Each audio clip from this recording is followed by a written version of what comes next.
I am Socrates, philosopher, observer, and, if one must, reluctant historian of human history.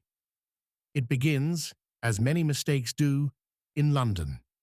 Before we embark upon yet another tale of human chaos and feline commentary, a brief request. Do be so kind as to press like and subscribe. It seems to delight the humans who manage this channel, and frankly, it keeps the salmon flowing my way. Consider it a diplomatic gesture to the cat who narrates your favorite catastrophes. Several months had passed since Earth shrugged off the Galactic Council, since John and Kate shattered the first punitive fleets sent to remind humanity who was in charge. You might think the galaxy would leave Earth alone after that. Silly. Bureaucracies, like cockroaches, do not die easily. You squash one, and a dozen more scuttle from the shadows. So, naturally, the Council sent an envoy. Picture a jellyfish attempting diplomacy. Translucent flesh pulsated with internal lights, tentacles festooned with ornamental chains, a translator turning gurgles into the most disdainful syllables imaginable. And there I was, atop the Prime Minister's office windowsill, tail curling neatly, observing this farce in high definition. You mistake savagery for sophistication, it gurgled, or at least the translator claimed it gurgled.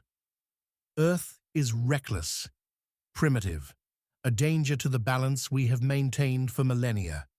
You are unworthy of equality among the stars. Prime Minister Sarah Reynolds leaned forward, eyes blue and sharp as a hunting blade. Balance? Funny. I don't remember your fleets balancing anything last time they came calling. John said nothing. Typical soldier. Silence as impenetrable as any shield. Another human might have babbled, argued, or blustered, but not John. He understood the value of letting the universe hear the absence of fear. The envoy flinched, flicking its tentacles nervously.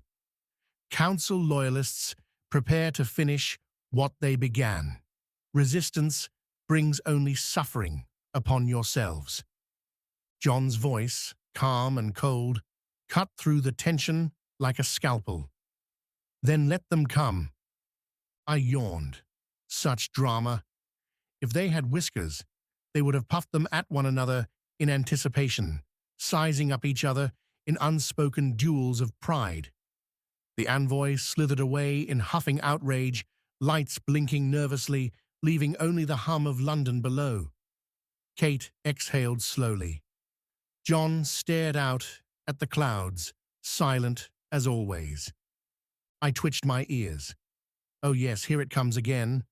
The dance of war, the inevitability of human stubbornness, and the chaos that follows.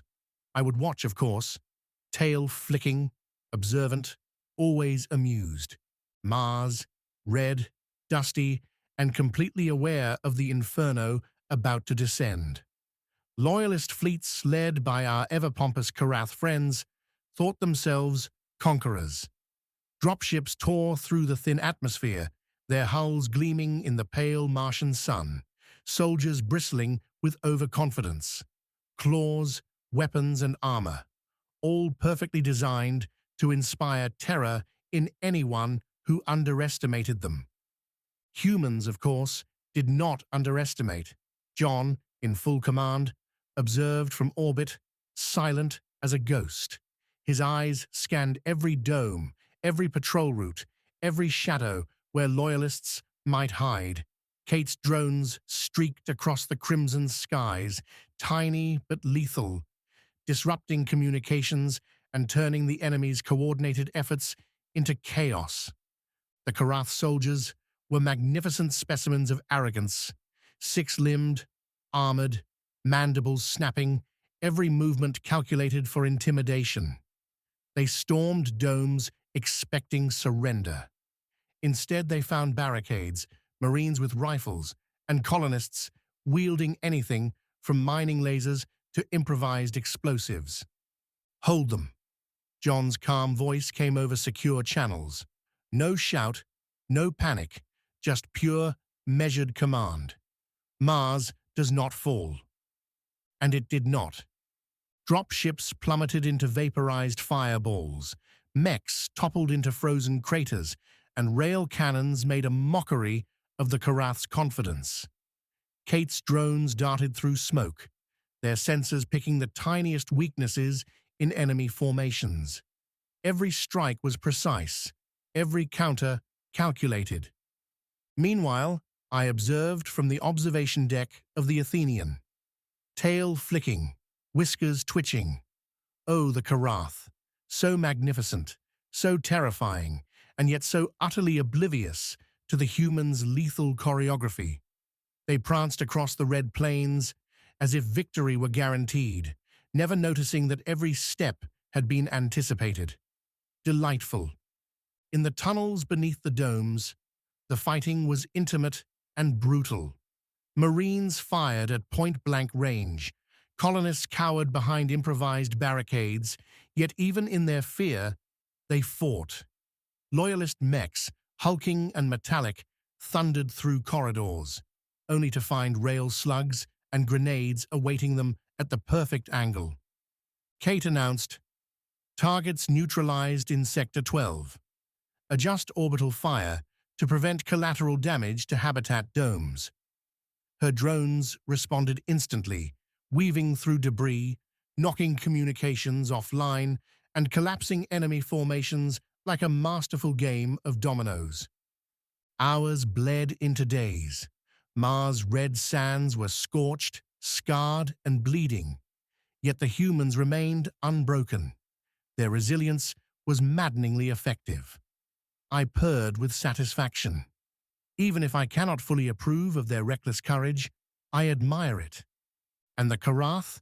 Every failed maneuver, every destroyed mech, every hatch blown open was a personal affront to their sense of superiority. They did not understand patience. They did not understand strategy. They only understood fury, and fury is no match for calculated resolve.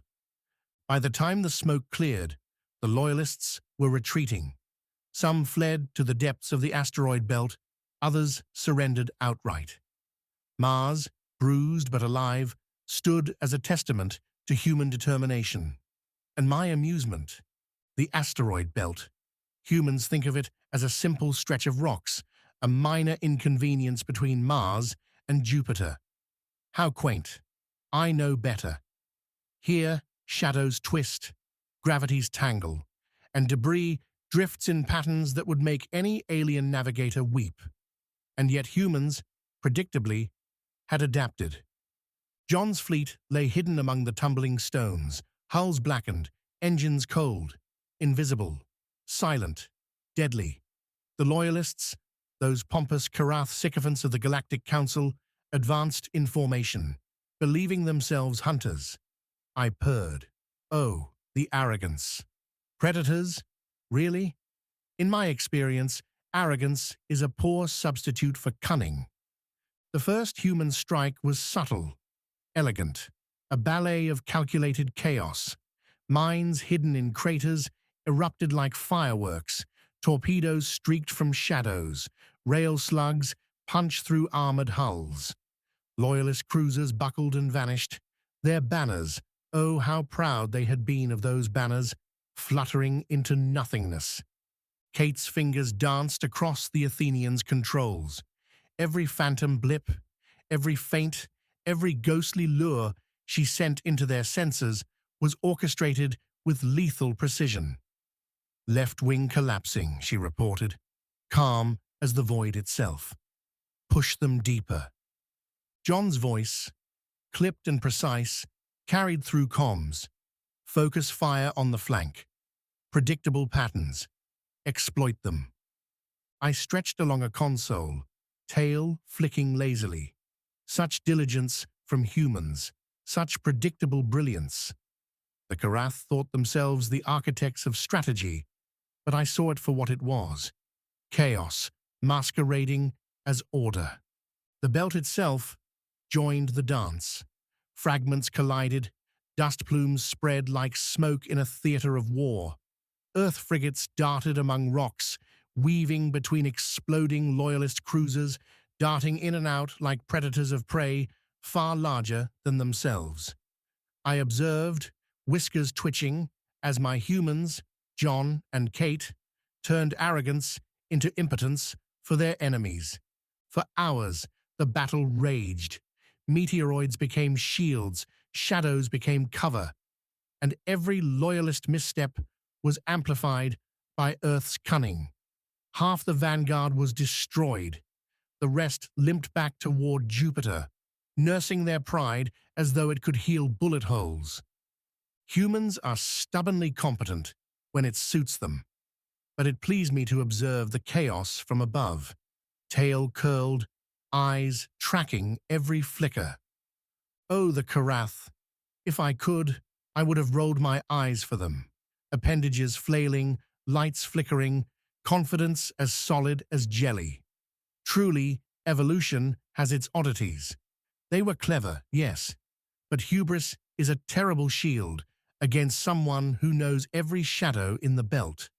And that, my dear reader, is why humans endure. The Galactic Council, a magnificent circus of limbs, scales, tentacles, and exoskeletons, all convening under a dome of glittering lights that try and fail to impress. They whisper, they plot, they posture, and they fear humans, which of course is endlessly amusing. You see, while fleets clashed in the belt, the council convened in their chamber of glass and light. Delegates huddled in alcoves, leaning over railings like insects on a stalk, their whispers twisting into coils of paranoia. Some clamored for Earth's annihilation. Some trembled at the mere mention of our name. A few, marginally wiser, suggested diplomacy, because even some members of the Council have learned that humans are annoyingly effective at surviving. Through a carefully hidden observation module Kate had left in the Council chamber, Max observed every nuance, every flicker of color along exoskeletal faces, every shift in scale hue that betrayed panic. I purred softly. Ah, yes, fear.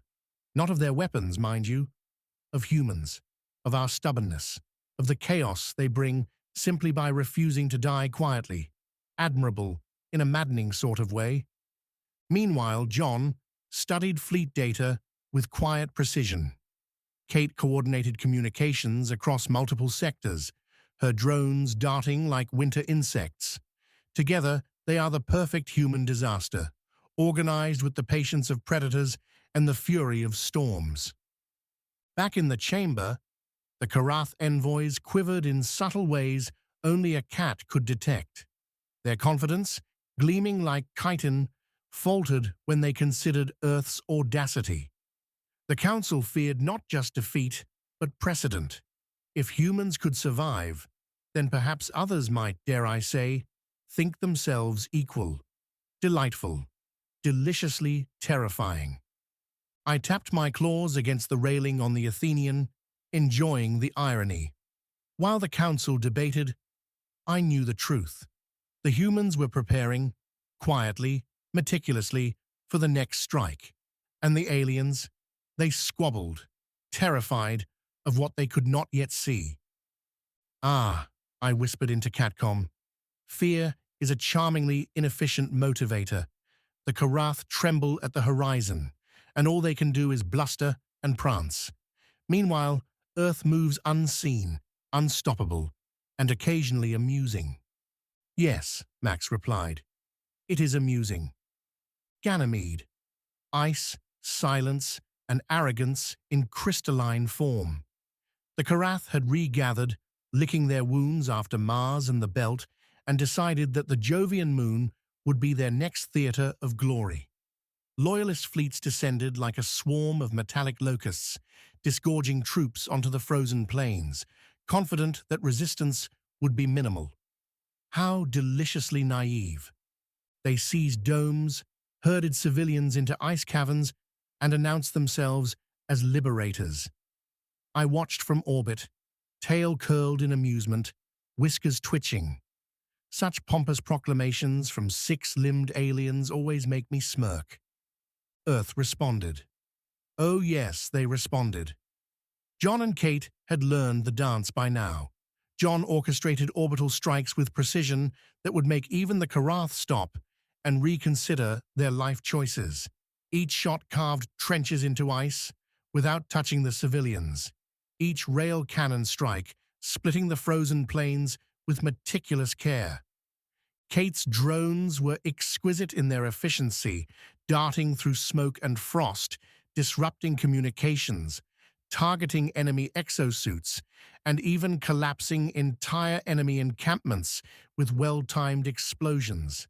The Karath panicked, not from the humans' fury, but from its clever coordination. Humans are maddening in their unpredictability, and I love it. Beneath the icy domes, Marines fought with a precision that would make an octopus blush. Rockets, grenades, rifles, they fired in synchrony, moving like predators in a frozen ballet. Loyalist mechs lumbered, clanking and whirring, yet they could not anticipate the humans' counter-assaults. Every misstep was noted, every vulnerability exploited. Squad Alpha clearing Cavern 9. Hostages secure. Karath morale faltering, Kate said. John's response was a simple nod, though I could feel it. Focused, precise, lethal. Kate's drones swooped overhead, sensors scanning, cameras feeding back tactical data. One Karath squad tried to regroup in Cavern 7, only to be met with synchronized fire from both orbit and surface. Hostages secure? A Marine's voice finally rang out over open channels. Civilians cheered. Even I allowed a whisker twitch of approval. The Loyalist troops, oh how I savor their confusion, had not anticipated coordination across such scales. Orbital strikes, drones, ground assaults, all working in harmony under human command.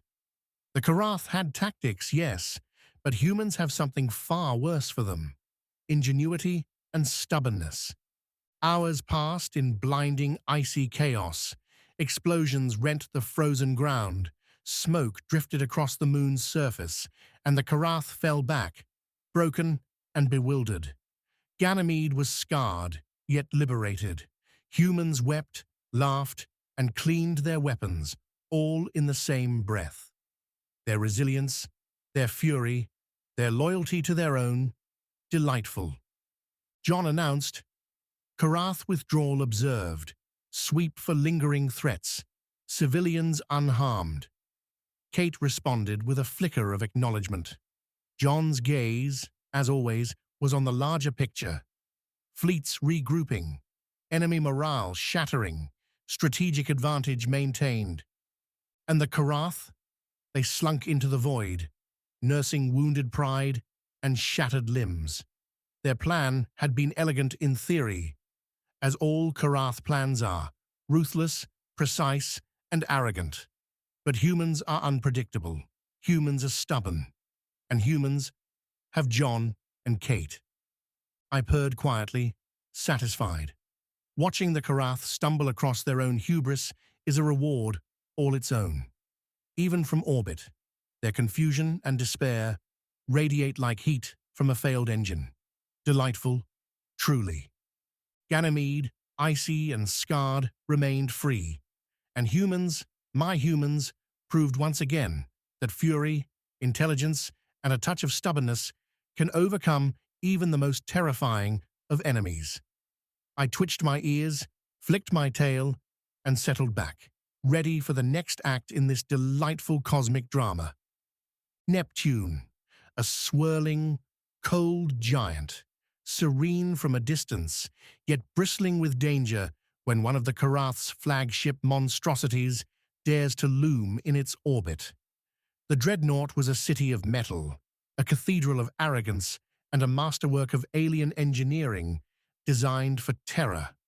I observed from my comfortable vantage aboard the Athenian, tail flicking with anticipation. The Karath admiral had clearly overestimated his allies' ability to coordinate. Such is the arrogance of six-limbed creatures, puffed up with pride, convinced that size and bluster could intimidate humans. Delightful, of course. John studied the behemoth in silence. I could feel the calculation behind his gaze. Hull strength, shield distribution, likely choke points.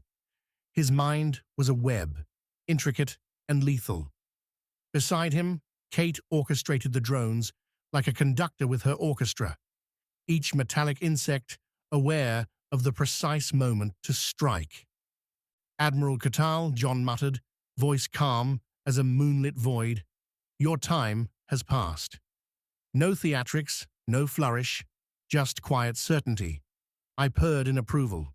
Confidence, not arrogance. Subtle, lethal. The Athenian and Earth's fleet moved in concert. Breaching torpedoes streaked toward the dreadnought's hull, invisible until impact.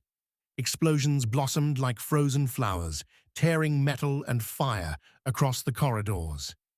Marines poured through ruptured sections, plasma rifles humming, grenades arcing with lethal precision. Sparks rained, bulkheads groaned, and the dreadnought seemed to shiver in recognition of its fate. Kate's voice cut through the chaos with surgical calm. Left corridor blocked. Venting deck 12. Push through maintenance shafts. Her orders flowed like water, intuitive and unstoppable.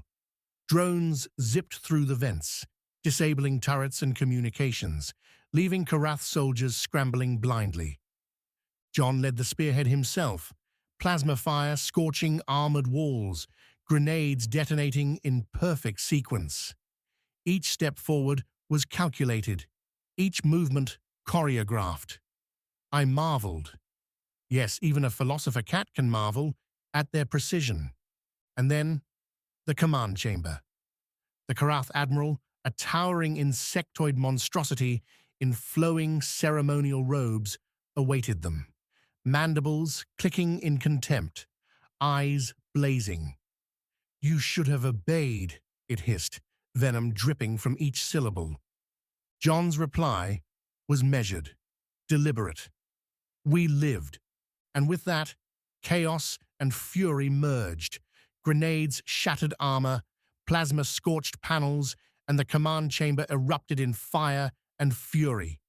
The Karath Admiral was gone, command core reduced to molten ruin, and the dreadnought itself seemed to wail in metallic agony. From Neptune's orbit, I observed the wreckage tumble into the planet's storms, sparks and debris scattering like fireflies across the swirling blue. Karath formations disintegrated, some ships fleeing into the void, others surrendering in dismay. The flagship's fall had broken their morale.